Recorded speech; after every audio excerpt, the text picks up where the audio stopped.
Shalom saudara-saudara terkasih di dalam Yesus Kristus. Pada kesempatan kali ini kita akan membahas tema tentang kabar baik di dalam Yesus.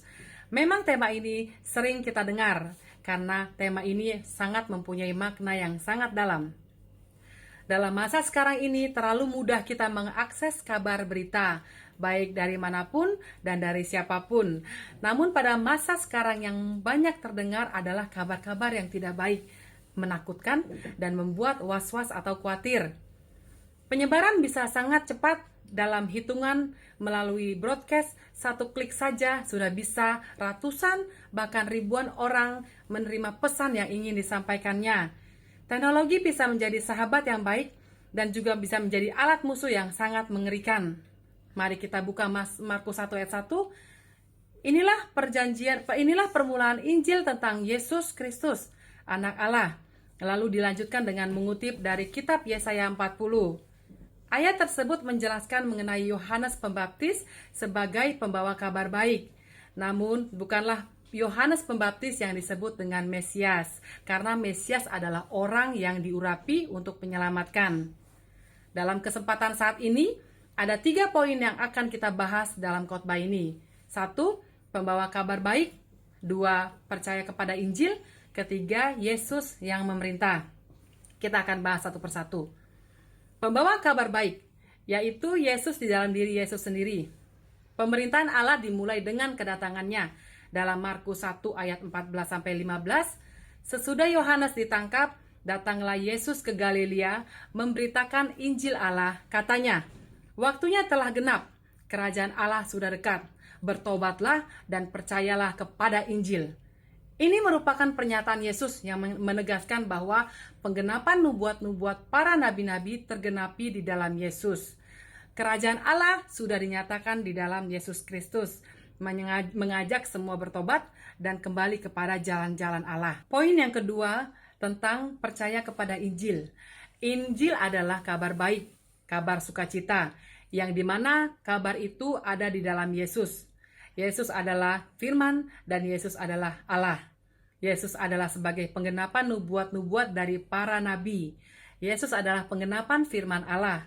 Kita ambil contoh nubuat Nabi Yesaya sampai penggenapannya kepada Yesus.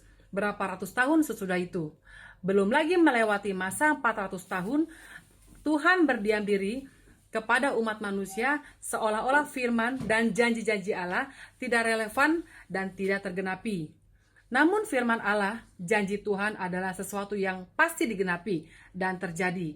Hanya waktunya adalah sesuai waktu Tuhan. Kabar baik atau Injil adalah firman-Nya, pasti tergenapi dalam hidup kita, hidup saudara, karena Yesus sudah menggenapi firman itu sendiri. Yang ketiga, Yesus yang memerintah. Yesus dulu dan sekarang dan masa yang akan datang adalah Tuhan Allah yang memerintah. Berita Injil memberitakan dan menyatakan tentang Yesus adalah memerintah sebagai Raja dan kerajaannya. Tidak hanya sebatas Allah memerintah, namun juga mengenai karya dari Sang Raja, yaitu Yesus sendiri melalui kelahirannya, mukjizatnya, pengajarannya, kelahirannya, kebangkitannya, bahkan kenaikannya. Jadi, Injil menceritakan perbuatan-perbuatan Sang Mesias. Yesus menjadi bukti bahwa kerajaan Allah sudah datang. Ada kesalahan orang-orang Israel yang menjadi pembelajaran yang berharga buat kita, yaitu orang Yahudi gagal paham mengenai kemesiasan Allah. Mereka memiliki konsep berpikir bahwa Mesias yang akan menyelamatkan sebatas Mesias politik yang akan membebaskan mereka dari persoalan-persoalan penindasan oleh kerajaan-kerajaan lain.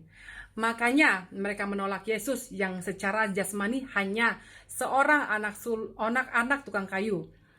Mereka mengharapkan kejayaan kerajaan Israel di masa keemasannya. Sebagai penutup, biarlah konsep kemesiasan jangan kita hanya memandang Yesus sebagai hanya pembebas persoalan jasmani, rohani, atau kesehatan kita. Namun Yesus adalah Mesias yang mampu membebaskan kita dalam hal rohani dan kekekalan. Kerajaan Allah sedang bekerja di dalam kita, dalam hidup kita yang telah memasuki kerajaan itu, yaitu kita hidup di dalam Allah dan iman dalam Yesus Kristus, dan kita harus tunduk kepada pemerintahannya Yesus. Jadi kita memposisikan Yesus sebagai Raja yang agung, maka kita harus tunduk dan hormat kepadanya. Yesus, Sang Raja kita, adalah Raja yang baik. Seorang Raja akan memberikan perlindungan, keamanan, bahkan damai sejahtera. Amin.